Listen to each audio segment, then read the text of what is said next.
everybody. Let's see. What has happened since the last time we recorded? You had a birthday. I had a birthday. I ate some good falafel. Yeah.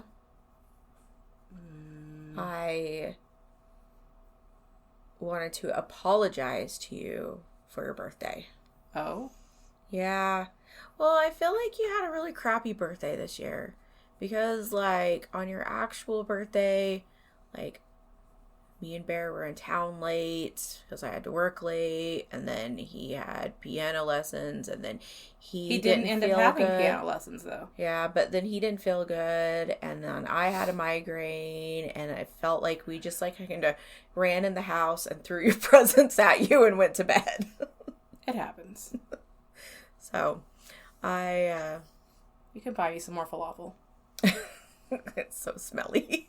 It smells so good, though. Like, I don't know why you think it smells bad. It smells so good. It tastes so good. It's not my favorite smell.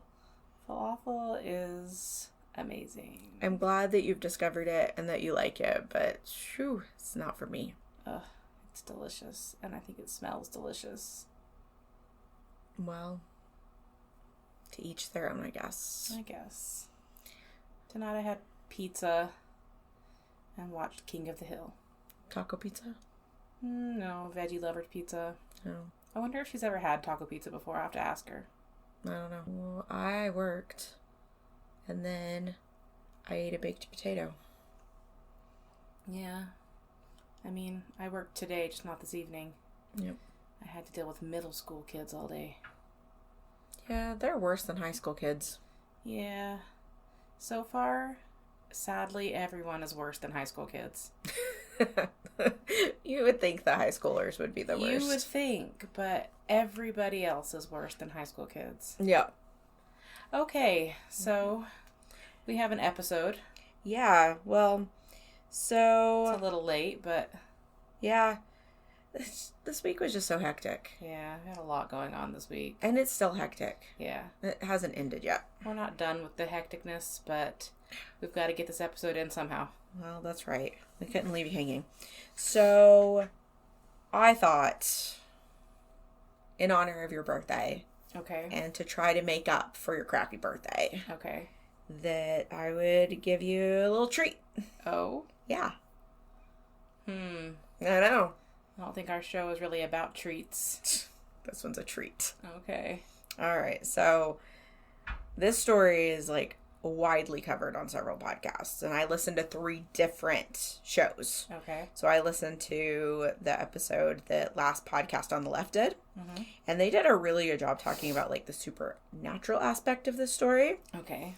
I listened to And That's Why We Drink, Mm-hmm. and Em did a really good job of, like, the silly part of the story. Mm-hmm. And I listened to the Dark Histories podcast, who did an extensive amount of research on this, like, to the point where they had 2 episodes that were over an hour each. Okay.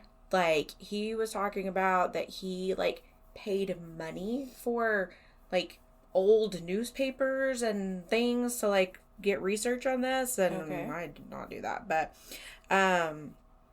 so anyway, so if you want a more extensive story to this, go check out Deep Dive. Dark Histories or Last Podcast on the Left, because they both did really good episodes on this. All right. So with that being said, we are journeying across the pond today. Okay. To the Isle of Man. All right. Which is a small island about halfway between Ireland and Great Britain. According to Google, it is a crown dependency, whatever that means, Whatever. for the British monarch, but it isn't actually part of the UK, so I was wondering if it was like Puerto Rico. Maybe. Like a territory or something. How Puerto Rico's kind of part of the United States, but not really. So I literally, like, every time I thought of this story, my brain kept saying the Isle of Wight instead of the Isle of Man. It's a different isle. It's a different isle. And I don't even know why I would think the other isle, because there's nothing to it. Is it Hazel? The cat wants in the room again. Well, she's a star. Yes. A star is born. She made her podcast debut last week, and she can't get enough. She can't get enough. It's all about her now. She's like, just give the people what they want. That's right. I know. Tell them. Tell them all about it. She's purring really loud. Everybody hear that? Okay. All right. So anyway. So 2 different aisles. 2 different aisles. This one's Isle of Man. So in modern days, this island is apparently known for its natural beauty, history, and motorcycle racing. Okay. Yeah. However, we are in modern times. We are in 1931. And I guess in the 1930s, the Isle of Man was a popular tourist destination. But honestly, that doesn't really have anything to do with the story either. So the Irving family, consisting of James, Margaret, and their 13-year-old daughter. Okay. She has a name. Okay. And 3 different podcasts pronounced it 3 different ways. Okay. So, last podcast on the left called her Voira. Okay. M called her Voiri because that's like phonetically how it looks. Okay. And Dark History said Voire. And he's actually English, so he probably is correct. Okay. So anyway, Voire. So this Irving family, they're basically what this story is about. Well, they're main characters, so we'll start with them. James Irving was born near Liverpool in 1873. He had a pretty, not like lavish upbringing, but like comfortable. His dad was a train driver, and I guess that was a good job in 1873. James and Margaret got married in 1897. They had their first child 4 months later. So, like, I'm guessing that was a shotgun wedding. They had another child 3 years later. Margaret worked as a dressmaker, and James was apparently quite the successful piano salesman. Okay. Dark Histories said that he ran a piano dealership, importing instruments from Canada, and was the principal agent for this business throughout Europe. So he traveled a lot, and he brought in a pretty decent salary. So the family moved into a terraced home with a servant in Liverpool, and life was good until the First World War. And during the First World War, the country put like a gigantic tax on luxury items because they were trying to like free up shipping or something for like things that they actually needed. And so apparently pianos are luxury goods. I guess you don't need one. So the piano dealership went belly up. And James tried a couple of other careers, but the Irving family decided they needed a fresh start. Margaret's parents lived on the Isle of Man, and when they saw the Dorlish Cashin farm for sale, they jumped right on that. They purchased the house and 70 acres of land for a whopping £310. Whoa. I know. So I've got £310. I actually do right this very second have that. Well, no, I don't. Because remember, this is the 1910s. I'm saying I have £310. I'm not talking about what the conversion is. What the conversion rate is. I'm talking about the actual £310. Yeah. I could buy it. Yeah. So what I did was I went to Google and I said, all right, what is 310 pounds in US dollars? And Google told me it was about $400. And then I went to an inflation calculator and I checked to see how much $400 would be today. And it's about $10,000, which still a house and 70 acres for $10,000 doesn't seem too shabby. I don't have that much, but it still doesn't seem that bad. No. But when the Irvings got there with their son, because their older daughter stayed in England, they found a house that needed renovated badly. So this house possibly dated back to the 1300s. I saw another website where there's like weird like cairns and like burial mounds and stuff near this farmhouse. And so they think that it could date like way, way, way back. Yeah. The house isn't even there anymore. It's been torn down. But So while the family did some remodeling, they didn't seem to give it the modern amenities of electricity or indoor plumbing. So the whole house, even after the renovations, was lit entirely by paraffin lamps. And the other podcast that I listened to made it sound like this farm was like super remote. But when I Google Maps the site of the farmhouse to the nearby like town of Dalby, it was only like a mile away and said it would take 20 minutes to walk there. So like to me that doesn't sound super remote. But I don't know. So anyway, You have to remember how small these places are and how far they consider things. that's true because like we drive like 2 hours to get milkshakes. Mm-hmm. And so... And we don't consider that to be, excessive. Mm-hmm. Yeah. Okay. So, well, anyway, 2 years after the Irving family moved in, James and Margaret had another child, their daughter, Voiré. Their son was, like, over living on the Isle of Man and wanted to go back to England. And so it ended up just being the parents and Voiré.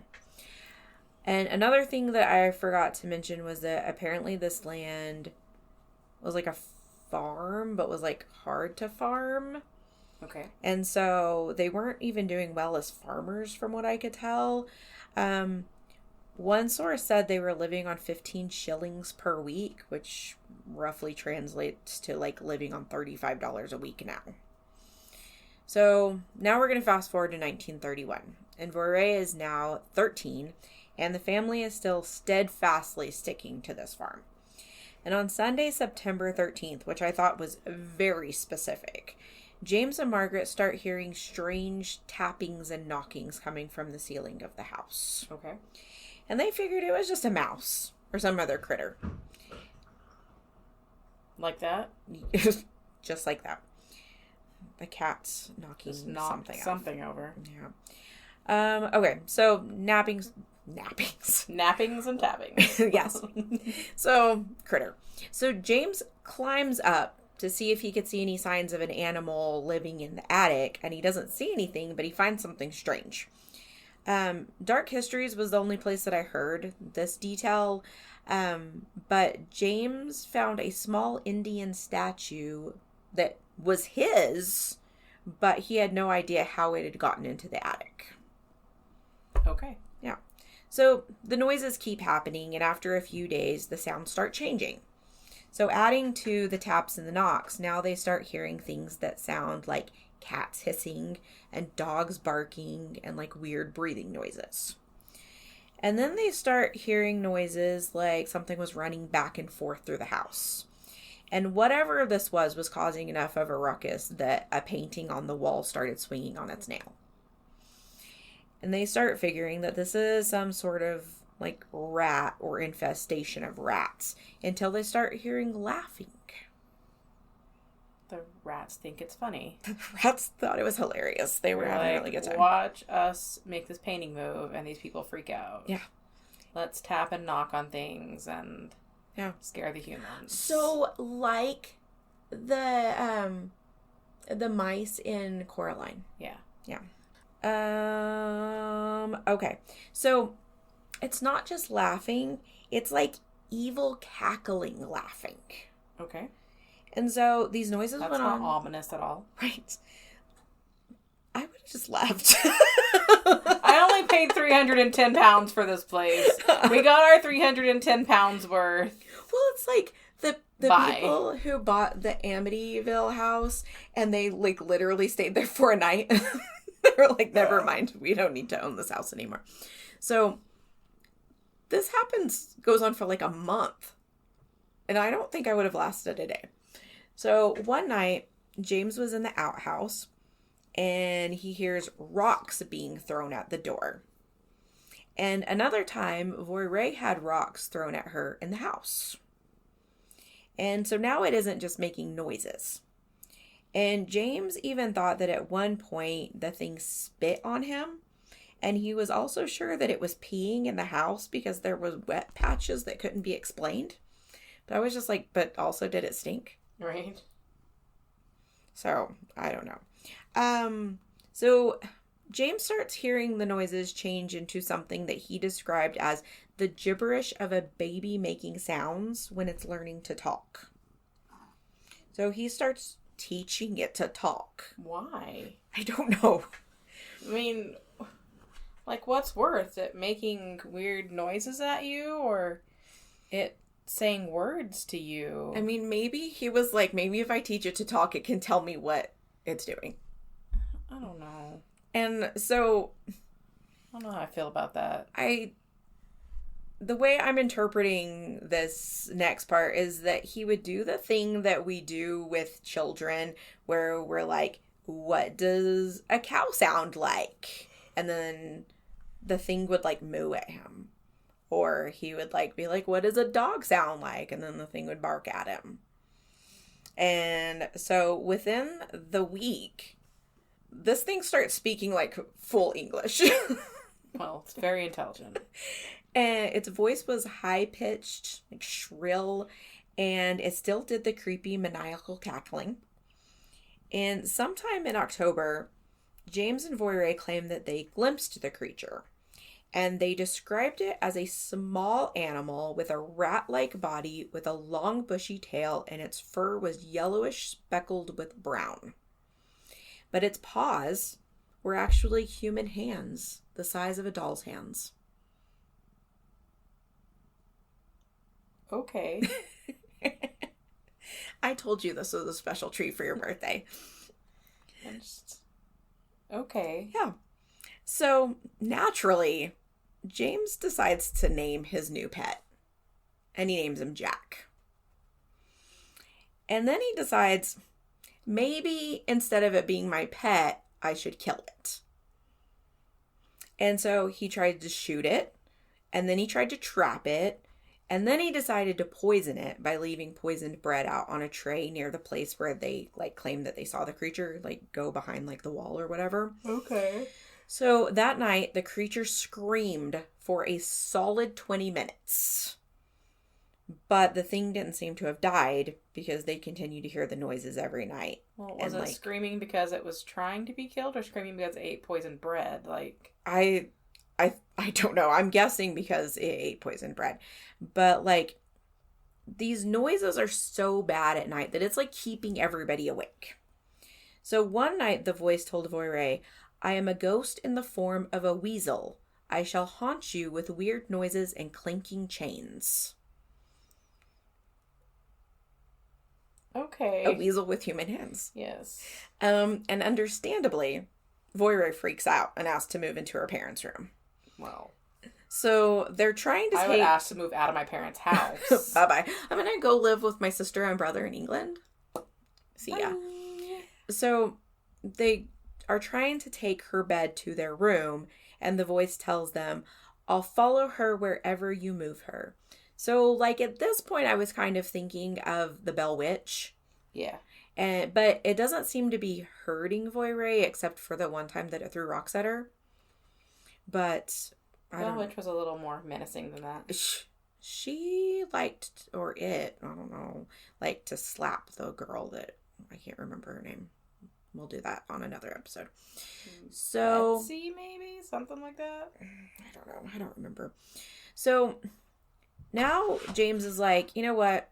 If you can't beat them, join them. Or, I don't know, whatever. He decides to make friends with it. And he starts leaving not poisoned food out at night for the creature. And I was just thinking that if I was this creature, I probably wouldn't eat it after they tried to kill me. But the food is gone every morning. And food from the kitchen also starts going missing. And the creature apparently liked chocolate, bananas, and bacon. Last podcast on the left seemed to emphasize that he did not like fatty bacon. Okay. Yeah. Very specific. Yeah. So he also didn't seem to like bread or milk. I would guess probably because bread is what tried to kill him. It's traumatized. I would be. So I guess as a thank you for the food, the family starts finding piles of dead rabbits on their porch. Thank you. Like, so many rabbits that they started a side hustle selling rabbits because this thing was hunting and killing and leaving these rabbits for them. Get your dead rabbit. Yeah. Dead rabbits here. Yes. Fresh dead rabbits. It's so weird. So now it's January 1932, and this thing has been tormenting them for like 4 months now, and Jack starts talking to James. And the first thing he does is he lets James know that his name is not Jack. His name is Jeff, spelled G-E-F. So it's like the GIF and GIF argument. Yeah. Because that does not say Jeff. Spelling is hard. So he's actually a mongoose who was born in New Delhi, India in 1852. And either on that occasion or over several occasions, he also told them that he was an extra, extra clever mongoose. And he also described himself as an earthbound spirit. One time he told them, "I am a freak. I have hands and I have feet, and if you saw me, you'd faint. You'd be petrified, mummified, turned into stone, or a pillar of salt." Okay, Geff the mongoose. So, over time, he seemed to just become a regular part of the house. He even kind of guarded the house. He would tell the family... Just us and Jeff. Right? Or Geff. Geff. Us and Geff the mongoose. So, he would tell the family if someone was coming to the house. He would put the fire out in the stove if the family went to bed and forgot. If they overslept, he would wake them up. He would scare mice away from the house. He also went with them to the market. Well, he's an extra clever mongoose or whatever it was. He's a handy, lovable abomination. Yeah. So, the thing I thought was funny is that, so it says that he went with them to the market, but they never saw him. So, but they knew that he was there because they would hear him talking the whole way. He talks to Dad. But from the other side of the hedges. And I'm like, were the hedges lining the entire, like, mile walk into town? Mayhaps. So, anyway. So, he would also leave the house sometimes and come back and tell them all the hot goss about the people in town. Ooh, spill the tea, Geff. So, okay. So... all this time, whenever James would go into town, he blabbed all about Jeff. And the whole town, or the whole island, because the island's small, yes, starts talking about this talking mongoose that is, like, haunting Darlish Cashin. So Jeff also gets the nickname of the Dalby Spook, because Dalby was the name of the little town that was right there. Okay. News is slow, I guess. So news spreads and journalists and other people start showing up at the farmhouse to try to see or hear Jeff. And some say that they have indeed heard him speak, or had, because this was a long time ago. And when the first journalist shows up, James brags to the reporter that he had taught Jeff how to speak some words in various languages, including French, German, Spanish, Yiddish, Flemish, and Hebrew. And Jeff, however, did not seem to like visitors at all, especially journalists, and especially anyone he deemed not to actually believe in him. So one reporter had left after not hearing Jeff, and James called him back because Jeff had started talking, and the reporter said he heard Margaret saying, "The gentleman has gone now," and he heard a voice shriek, "He has not. I can hear him whispering. I do not talk for these people. They are liars." And then he said, "I can see the shadow." And he's a sassy little mongoose. He's real sassy, actually. So there's a whole website of just Jeff quotes. I don't know how I feel about Jeff. So some people on the island believe that the family was involved in witchcraft or some occult activity. Or ventriloquism. Well, that comes up later, too. So even though literally no one has ever heard of a talking mongoose before, James insisted... A talking mongoose with human hands? An invisible talking mongoose with human hands? Yes. Uh-huh. Mm-hmm. So, a sassy invisible talking mongoose with human hands. That also puts out your fire and tucks you in at night or whatever. It screams for 20 minutes straight. So even though literally no one has ever heard of a talking mongoose before, James insisted that there was absolutely nothing supernatural happening at the farm. Jeff was just an actual alive mongoose who happened to be able to talk. They can't see him, though. Well, he said that he thought maybe he had like a weird throat formation and heightened intelligence.